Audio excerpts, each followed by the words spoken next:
Hello and welcome to my presentation, Distributed Systems, Lessons Learned Designing Efficient Client Protocol. My name is İhsan Demir. I am an open source developer. Have been involved in developing open client server protocol since 2016. And I have been heavily working on distributed environments, developing clients for Java and C++ languages mostly. And I like to do contribution to the open source projects.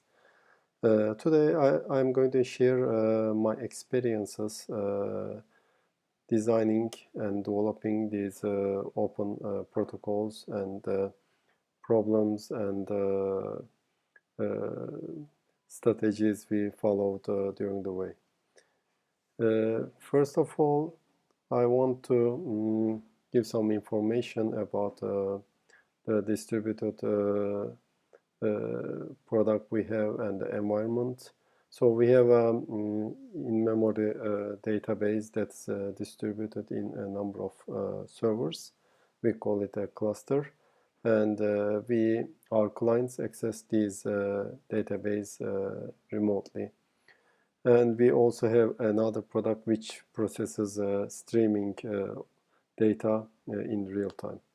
So I'm going to today discuss about our architecture, the client-server architecture, and what's a distributed database cluster, and what are the communications the client performs, and why did we need an open protocol, what are the message types, and what's the backward compatibility from the client's view.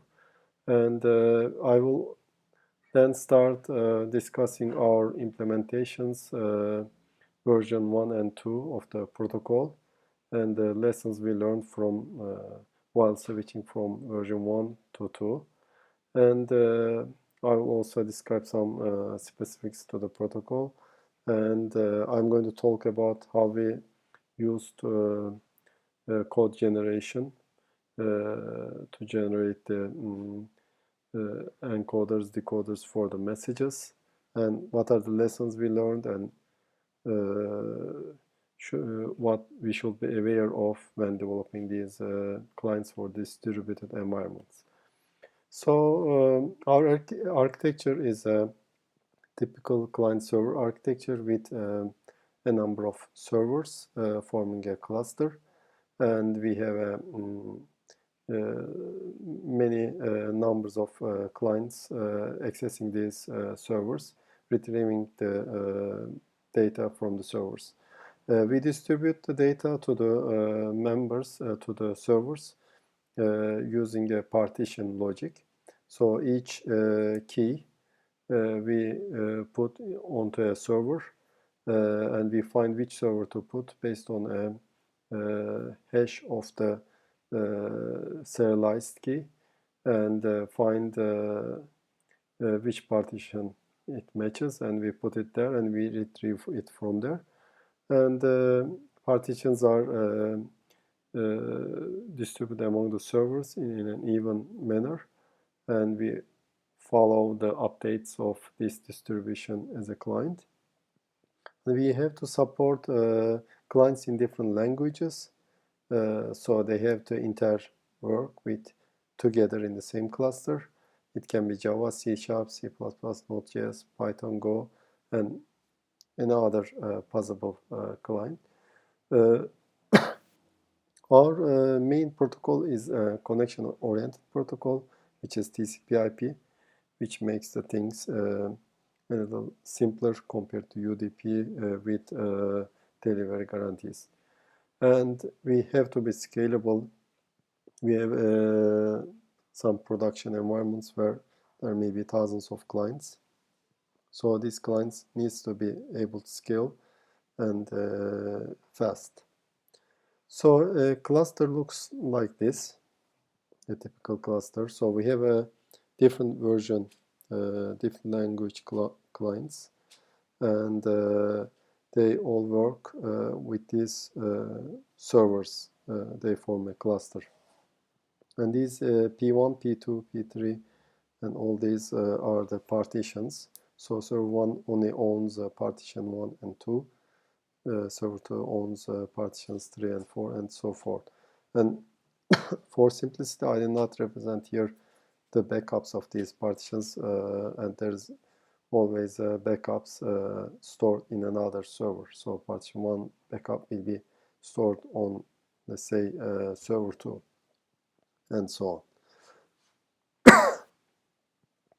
Now, our communication from client to server is based on TCP/IP, connection-oriented protocol. We always initiate requests from client to server, never. This is for load distribution and for performance, because servers are pretty busy. We don't want them initiating their requests to the clients. We have to support authentication and security. And we have two types of communications. In one type, our client is smart and it connects to all servers in the cluster. And in the second, our client is a unisocket client where it only communicates with a single member. This may be a requirement in some production environments that they will not allow to connect to multiple.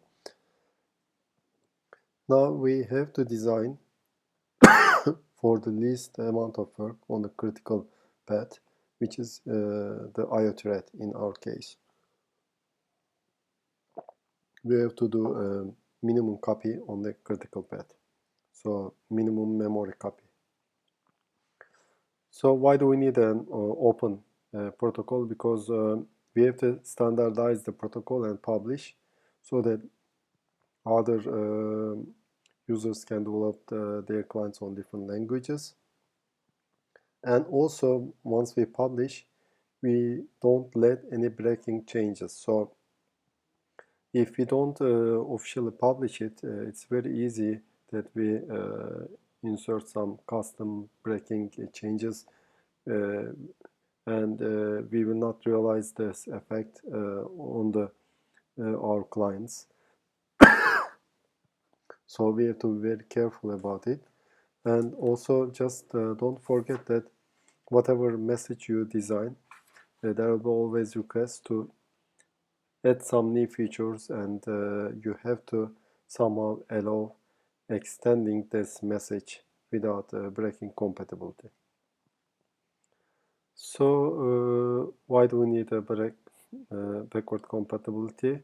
Because we have environments where we have different version clients running in the same environment, in the same cluster, and they all need to be able to talk to each other.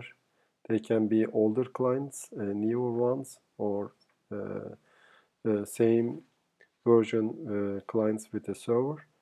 And it's also important that we can support a zero downtime during upgrade. So we can put in a new client with a new version 3.12, and just it starts working with the older cluster and older versions without taking the system down. So this is very important for our customers. And also, let's say that the new client has a new feature implemented. It has a new message type. The older clients will just ignore these message types and still will work without that new feature functionality. So they work together, but using the old features only. Now we have three message types that we talk to the server. We have a request that client sends to the server, and client receives a response message from the server. And an event message is the third message type, where once we register for a message, the server will keep sending the updates to that message to the client as there are updates. And these are called events, special event types. And we always correlate these messages with the correlation IDs. Correlation ID we keep is 8 byte, which is pretty big for the life cycle of the client. And so each message is unique. Our current repository supports around 377 message types. So it's also a challenge to keep all these messages in proper format and add the encoding and decoding capabilities to them. So we need some kind of automation there. When we first started designing the protocol, so we had some researches and we came up with this version 1 definition, which is we define the fields of a message, the name of a message, the fields of the messages, and also the metadata. Is it a retrievable message? Is it what's the message ID, unique type ID? What's the response type to this message? And name, address, and callable. These are the parameters that we send from client to server, and the name of the message is submit to address, for example, for this example. And the response type is specified here, so we know the type of the message we receive. In the first format, we have a header followed by a payload. Header is 22 bytes, so it's header is 22 bytes. It has a 20 bytes fixed part and 2 bytes that indicates the data offset. In the 20 bytes header, we have a size, frame size of 4 bytes. We have version, flags, type, correlation ID, partition ID, data offset. Now here, in most protocol designs, we always see the size and usually the version and a type, for example. Now, this 4 bytes frame size has a limitation. Due to this 4 bytes representation, we cannot go beyond 2 gigabyte of payload size. So our payload size is limited to this number. And also, I want to emphasize here we use flags for fast processing in the IO thread. So we mark the message type event with a single bit, and we deliver it from IO thread to another thread for processing if it's an event. So we have a shortcut. So we need such shortcuts for performance. Now, the protocol version 1 had these problems. The first one was a significant one was a message length payload limitation of 2 gigabyte, which was not good because we could not. Some customers may have a number of entries. Each entry may be pretty big, let's say 1 megabyte. And if you have many of them in one response, we cannot handle the total size greater than 2 gigabytes.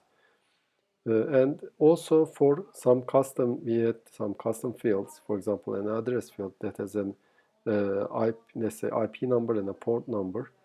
But we want to add another flag to it, okay, another field to it. If we add, and this is used inside let's say middle place of a message, if we add a new field, it will break the compatibility of the older clients. So we did not have a capability to add a new field to this custom field. And also we had this dependency between code generation tool and a main project. So we had to release the code generation jar before making a release in the main repo, before using it in the main repo and sending a PR. So this was a kind of limiting factor and a bad developer experience. Now, how do we solve this with a new version protocol? So we decided we don't put the total frame, total message size limitation. We don't want to put it. So we don't want to have a limit. We want to represent the message even if it has more than 2 gigabytes. So therefore, we separated the message into frames. Each frame has a header and a payload, and each frame length can be up to 2 to 32. It's represented by 4 bytes. So we can have a pretty big frame, but we don't. This is not the message. So the messages can have multiple frames, and it can be unlimited. So how do we achieve this? We use some special flags, and one of the important flag is final flag. So for all the frames except the last frame, this is set to 0, meaning there are more frames to come. And for the last frame, we know that it is set to 1, which indicates the message is completed. So once we see this flag, okay, we say message complete, so we put together all the frames and deliver it as a message. And here also there is this field, begin data structure and data structure fields. It indicates the begin and end of a structure, for example, a custom type, for example, an address. So in this case, we can design an address that's extendable. We can add a new field to it and do not break compatibility. We still have the event flag here for shortcutting the events. Now, also we changed the definition of our requests in our version 2. In the first one, we used here we used Java notation, and it was a simple Java method representation. And in the version 2, we use YAML definition, which is more extendable and which is more clear. We define the method ID, name, the parameters, the response parameters, etc. So we also use this YAML format for custom types such as address and stuff. And we have a way to verify these YAML files against the schema, so the user changing the message obeys our rules. Now we have, of course, in each protocol we have to have a set of built-in supported types, such as primitive types, Boolean byte, where we know the exact size in compile time, and variable size fields, their sizes vary depending on the data. This may be string, this may be a byte array, and some lists. And also we have some custom types which are reusable elements in the message definitions, such as address, member, and stuff. Now, for the custom types, we indicate their start and end by delimiter frames, which are just 6-byte frames, which only have a length and flex field set, and the frames in between represent the actual fields of the custom field. So this way we can always add a new frame in the middle, and new frame before the end frame, but we always add it at the end. so that a new field can be added. An old client will read up to that frame and skip the rest until the end frame. This allows compatible working of the old and new clients. And this also gives us an opportunity to design custom message inside another custom message. Each are delimited by start and end frames. Now, if you have a list of entries, how do we encode it? Okay, if it is a primitive type, a simple, let's say, integer of list of integers, it's over costly to use begin and end frames logic.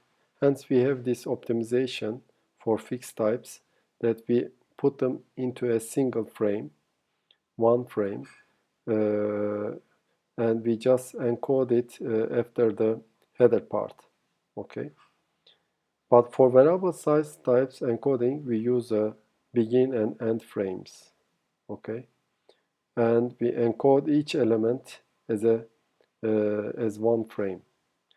So this way we can achieve represent a list of variable size. Now, new protocol characteristics are we have an IO thread, which is the most important thread we have. It only knows simple frames. It only knows how to read frames. It reads the frame length followed by flag fields until it sees the isEnd bit set on the frame. So it does not do any processing at all, just reads and accumulates the frames. And message fields are either fixed size or variable size, right? But in the protocol design, we always send the fixed size fields first at the first frame.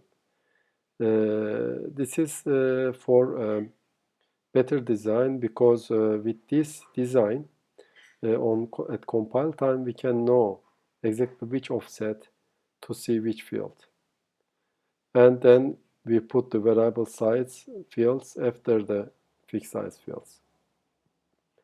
And we use begin and end frames for arrays and for custom types.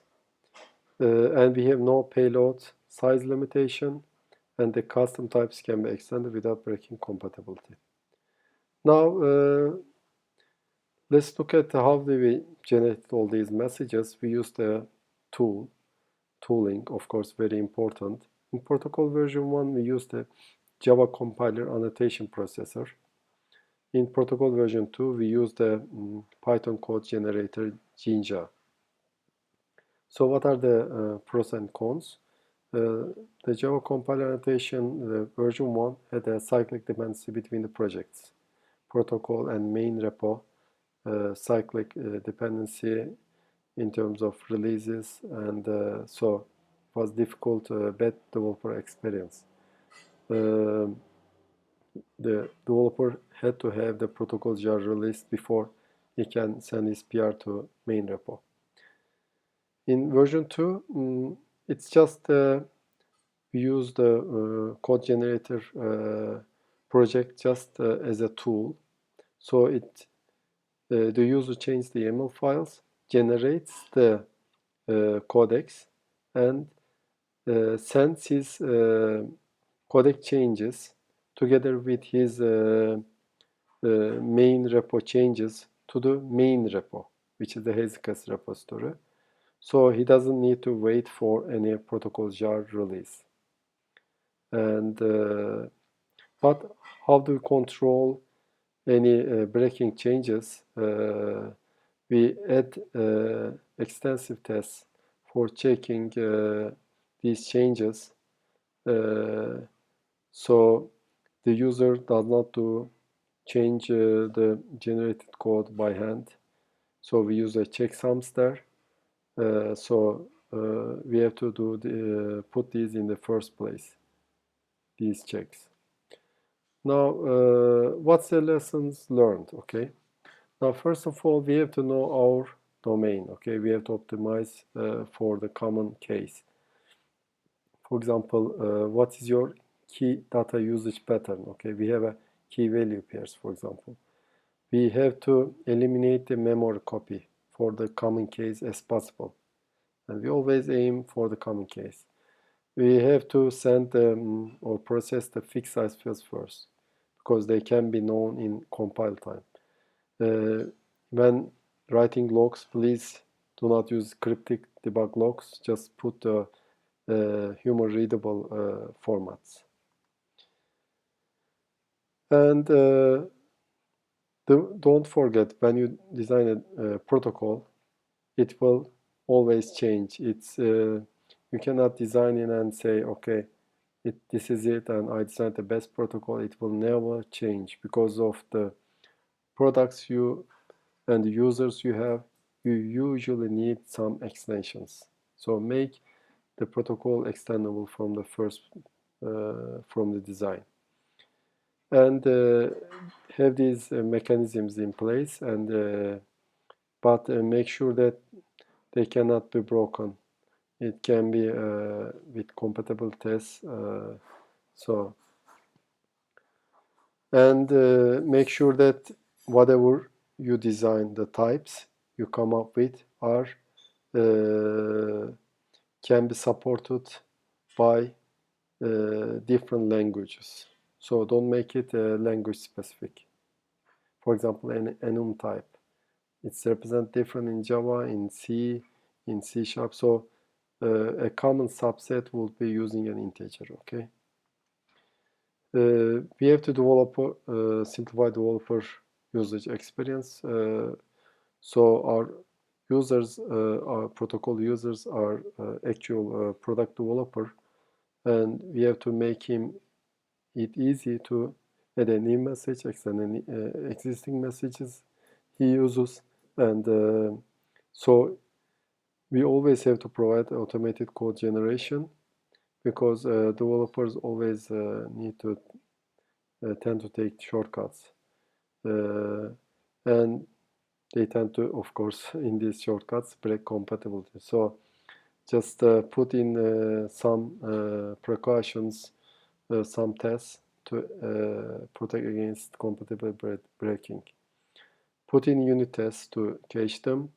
We have a code owner feature hook into the repo so that any protocol related change requires a review from our team. And the generation tool should not introduce any cyclic dependency. It should be just a simple generator. And yeah. Now we always need to test against performance. So we have to do some repeatable, put together a repeatable performance suite test so that we can measure the design effect we have on the performance. Theoretical assumptions usually become false when the overall system is being tested, the performance. We have to look at the big picture and analyze which places the most processing is spent and try to optimize there, and optimize the stages where they have the highest latencies. What are the some performance tips? For example, do not change allow too many thread changes in the hot path, in the busy path, because thread scheduling is costly and it decreases performance. The deallocation of objects is costly, so do not create too many objects if possible. Minimum liter, it means minimum liter if possible. And we had an example. In first implementation, we used a simple language provided list of frames, and we observed that there were too many object creations, too many liters. So then we implemented the same list with a simple next pointer based implementation, a very simple implementation which decreased the litter significantly, and it also affects the performance. It increased the performance with this simple change. And this is it for me today, and you can get more information about our project, the protocol project, the generator, and details from these links. Thanks for listening.